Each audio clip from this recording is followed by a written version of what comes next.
एक दूर दराज गांव में एक बूढ़ी औरत रहती थी जिसका नाम बी अम्मा था। वह एक पुरानी सी झोंपड़ी में अकेली रहती थी।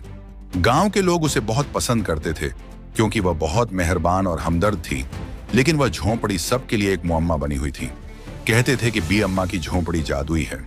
कुछ लोगों का कहना था कि जब वह झोंपड़ी के करीब से गुजरते हैं तो उन्हें अंदर से हंसी की आवाजें, खुशबूदार खानों की महक या म्यूजिक सुनाई देती है। मगर जब वह अंदर झांकते तो वहां कुछ भी न होता। एक दिन एक नन्हा लड़का अली बी अम्मा से पूछ बैठा, बी अम्मा, क्या आपकी झोंपड़ी वाकई जादुई है? बी अम्मा मुस्कुराई और बोली, जादू उसमें है जो दिलों को खुश करे बेटा। अली को बहुत तजस्सुस हुआ। वह अगले दिन छुपकर झोंपड़ी के पास गया।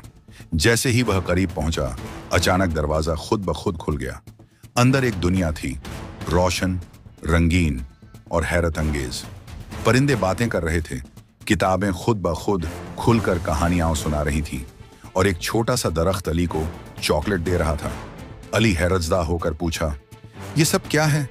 अचानक बी अम्मा जाहिर हो गई।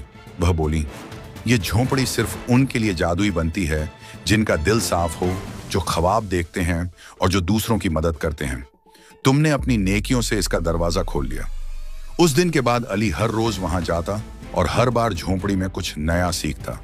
उसने सीखा कि असल जादू इल्म, मोहब्बत और सच्चाई में है।